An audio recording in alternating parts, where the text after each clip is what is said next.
What will Illinois' record be in 2025? We're going to give you this up very early projection in this video. So let's look first back at some of the other projections. Now, apparently I did not do a video for Illinois in 21 and 22. I couldn't find anything.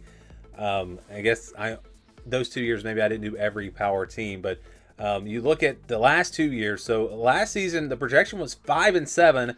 They went 9-3. The year before, the projection was 7-5. They went 5-7. And just look at the records from the past 4 years for Illinois. Up and down, up and down. This is one of the hardest teams to predict. Every year I struggle to predict what Illinois is going to look like.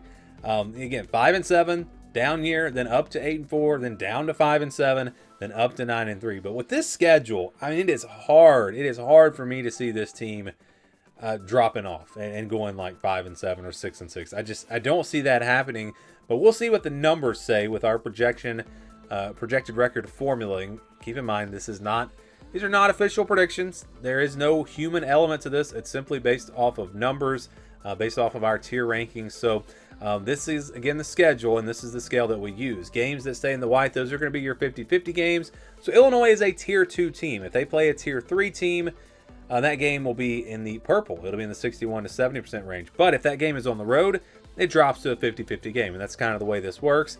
Again, you can look at this as point spreads potentially. Again, this is not the way the formula is made to work, but usually it kind of comes out this way. The 50-50 games are games where the spreads will probably be about 3, 4, 5 points. 61 to 70 games where the spreads would be closer to a touchdown, 7, 8, 9 points. And then the blue, that'll be the games where it's a double-digit spread more than likely. And then 80 or above 80, those are the games where the spreads it's going to be big. It's going to be 20 plus points, and you can almost count those as guaranteed wins. And for our formula, we do count those as wins. And Illinois' got a bunch of them. They've got 6 games that are considered almost guaranteed wins. Now, Illinois might not be a tier 2 team. Maybe they're not as good as we're projecting right now. And maybe these other teams, Rutgers, Maryland, Northwestern, maybe they bounce back and have a better year. I would say probably at least one of them will. But again, with our tier rankings, this is how it came out. This is what the formula gave us. 6 easy wins. 6 almost guaranteed wins, which means worst case scenario for Illinois is a bowl game at 6-6. So this is, again, a very favorable schedule with these 6 easy matchups. Western Illinois, Western Michigan, Purdue, although that one is on the road. But then you got Rutgers, Maryland, and Northwestern. So like those games, Rutgers, Maryland, Northwestern, those would be in the blue if they were on the road. But because they're at home, they are in the green. And then we do have one blue game. That's Duke. Duke is on the road. If that was at home, that would actually be one in the green as well. But yeah, Duke, I think Illinois should be double-digit favorites in that game. Probably 13, 14 points if I had to guess. So they should win that game, but of course no guarantees.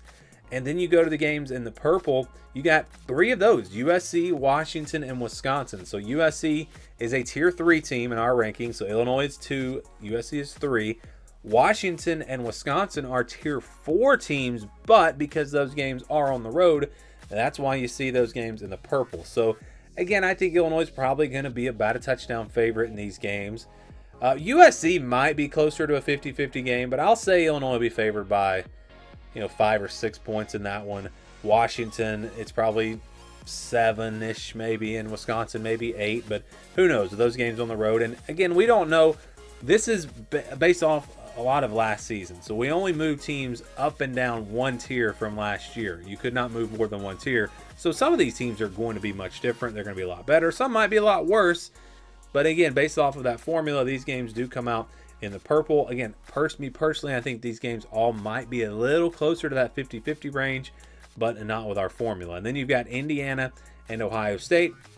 Those are going to be your 50-50 games. So Indiana is another tier 2 team. That's one that could really go either way. And then you've got Ohio State at home. That's a tier 1 team, but because you get that game at home, that's why it is a 50-50 game. Now, I don't really think the spread for that game will be 3 or 4 points. I think Ohio State's probably favored by at least a touchdown. But like I said, with our formula, that's how it comes out. So what's the projection for Illinois? This is very interesting. This team is projected to go 10-2. Yes, 10-2. This is almost like a projected playoff team. And the reason why, again, if you split with Indiana and Ohio State, Then you got USC, Washington, and Wisconsin. You know, maybe you lose one of those games, but you win the other two because you're going to be favored in all three. That's how you get to 10-2. So it could actually happen. I mean, Illinois could very well go 10-2. Now, if they lose to Indiana and Ohio State, I don't know that they win every other game, and that drops you to 9-3 or potentially even 8-4. But if they can split those games, again, if they can get through that Ohio State game with only one loss, I think Illinois is in great shape to get to 10-2 and potentially get to the college football playoff. So yeah, watch out for Illinois. Their schedule sets up in a way that makes them a real threat to get to the college football playoff in 2025.